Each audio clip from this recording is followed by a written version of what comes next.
Hey there, in this video we're going to look at a method to simplify square roots. So if I write this down, the principal root of 16. Now we know that there are really two numbers that we could multiply together to get 16. We could multiply 4 times 4 or -4 times -4. But this symbol represents the principal root, which means we're going to take just the positive option. So the principal root of 16 is equal to 4, and that's because 16 is one of our perfect squares, a number we can get by multiplying a whole number times itself. Well, how can we take the square root of a number like 20 that is not a perfect square? There's a property of the principal root, which is that we can separate a product of two numbers inside a principal root into the product of the principal root of each of those numbers. Technically, this property is only true if a and b are greater than or equal to 0, but we'll talk a little later on about how we can deal with negative numbers underneath our square root. So to simplify the square root of 20, what we want to do is break this 20 apart into its factors. But there's more than one way we could break 20 apart into factors. We could separate this into, for example, the square root of 2 times the square root of 10, or we could also try the square root of 4 times the square root of 5. One of these options is more useful for simplifying. This allows us to simplify something because 4 is a perfect square, a number that we can take the square root of and rewrite it as a whole number. The square root of 4 is 2. So when we're breaking these roots apart into factors, we want to find factors that are perfect squares. So to take the square root of 20, we would break this apart into a component that is a perfect square, 4, and a component that is not a perfect square. And then we can simplify part of this, taking the square root of 4 to get 2. And this square root of 5 cannot be simplified any further because there are no other factors that we could break this 5 apart into that are perfect squares. Let's do another example. Let's simplify the square root of 48. So when we're breaking this apart into factors that are perfect squares, we want to use the biggest possible perfect square that we can. There are a couple of perfect square factors that go into 48. We could try to break this apart as the square root of 4 times the square root of 12. And if we did that, then the square root of 4 we can simplify as just positive 2, and we would get 2 times the square root of 12. But this 12 is actually something we could continue to break apart because 12 still has a perfect square factor in it. We could separate 12 into the square root of 4 times the square root of 3, take the square root of 4 to get 2, and now we have 2 times 2 is equal to 4 times the square root of 3. So the reason it took us a couple of steps this time is because in our initial factorization, we didn't actually pick the largest possible perfect square that we could have factored out. Instead of breaking this apart into square root of 4 times square root of 12, if we had used an even bigger factor of 48, we could separate this as the square root of 16 times the square root of 3. And the square root of 16 is equal to 4, so that would give us 4 times the square root of 3, which is the same answer we got up here, but we were able to do it in just one step because we had picked the largest possible perfect square factor. So when you're working through these problems, look for the biggest possible perfect square that you can factor out. Or if you don't, then just make sure you check at the end that what's left underneath your radical symbol doesn't have any other perfect square factors in it. So let's apply this method on a few more examples. To find the square root of 18, we want to break this apart into perfect square factors if possible. And 9 is a perfect square that goes into 18, so I can rewrite this as the square root of 9 times the square root of 2. And the square root of 9 is 3, so this is 3 times the square root of 2. To find the square root of 25, well, since that number is already a perfect square, we can just simplify that right away by taking the square root to get 5. To find the square root of 75, 75 is not a perfect square, but it does have a perfect square factor in it.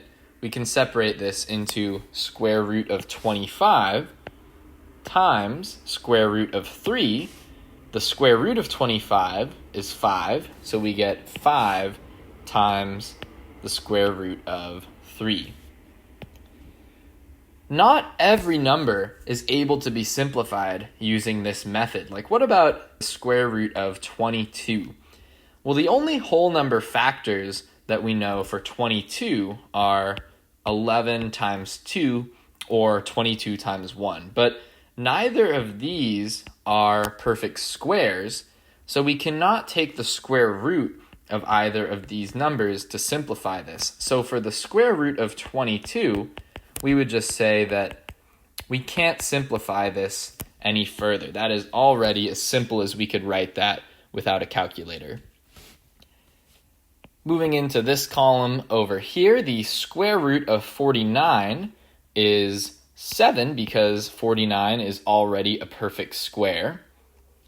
The square root of 12 can be simplified by breaking this apart into square root of 4 times square root of 3. The square root of 4 is 2, so we can rewrite this as 2 times the square root of 3. Now there's another way we could have broken apart 12 into factors. We could also have tried the factors 6 times 2, but that won't be helpful for simplifying a square root because 6 and 2 are not perfect squares.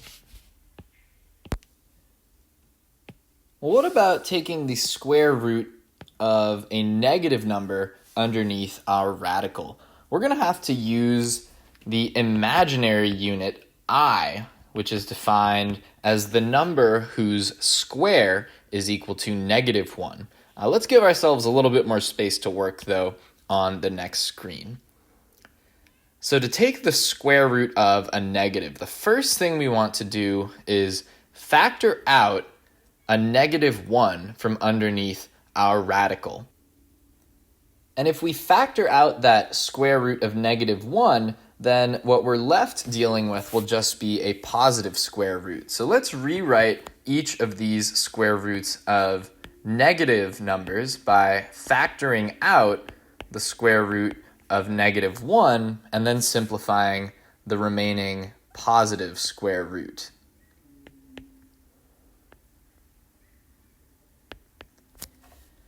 The square root of negative 1 is equal to I. That's the definition of I. So the portion that is in orange in each of these expressions, we can rewrite as I. And then to take the square root of 200, we want to look for perfect square factors. So there are more than one perfect square factor that goes into 200, like 25 and 4 and 100 are all perfect squares that go into 200, but we want to pick the largest possible perfect square. So this square root of 200 we can rewrite as the square root of 100 times the square root of 2.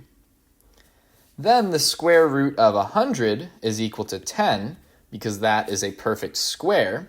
So what we're left with in our final answer is we have I times 10 times the square root of 2.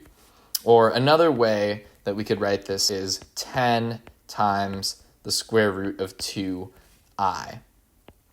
Conceptually, what's going on here to take the square root of a negative is we're factoring out this square root of -1 and then setting it equal to I. But as a shortcut, the way you could think of this is just take the square root as you would for a positive number and include I in your answer.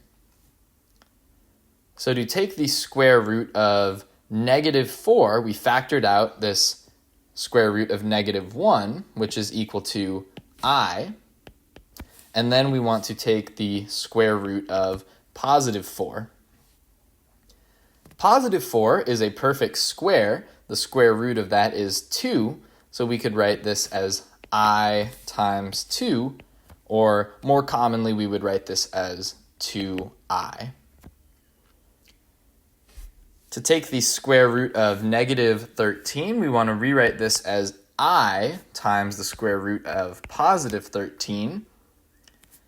But +13 is not something that we can separate into any perfect square factors. So we'll just leave that as it is in simplified form. Or another way we could write this is square root of 13i. So to summarize one more time, taking the square root of a negative number isn't too different from taking the square root of a positive number, except that we factor out that negative and replace it with the imaginary unit I. So if the square root of positive 200 simplifies to 10 times the square root of 2, then the square root of negative 200 simplifies to 10 times the square root of 2i. If the square root of 4 is 2, then the square root of -4 is 2i. And if we have a square root that we cannot simplify, like the square root of 13, but we then write a negative underneath the radical, then there is something we can simplify a little bit by factoring that negative out and rewriting it as I. Let's finish looking at a few more examples where we're simplifying radicals, and we also have a coefficient outside of our square root. So that's just going to add one additional step at the end of our problem. Let's start this by simplifying the square root of 8, which we can do by breaking down into square root of 4 times the square root of 2. And then we still have this 3 in front from the way our problem was written originally. The square root of 4 is equal to 2. And now that we're dealing with two whole numbers, two integers on the outside here, we want to multiply those numbers together. 3 times 2 would give us 6. So our final answer would be 6 times the square root of 2. To simplify the square root of 49, that's already a perfect square, so we can rewrite this as 5 times 7, and then just multiply those integers together, and we get our final answer, 35. To simplify the square root of -24, well, since there's a negative underneath our radical, first thing we should do is factor that negative out and replace it with our imaginary unit I. So this is now 6i times the square root of +24. Now we can break down the square root of +24 into perfect squares. Square root of 4 times the square root of 6, and we still have 6i in front of that. Well, the square root of 4 becomes 2, so we have 6i times 2 times the square root of 6, and now we can multiply those two integers together. 6 times 2 is 12, so our final answer would be 12i times the square root of 6, or another way we could write that is 12 times the square root of 6i.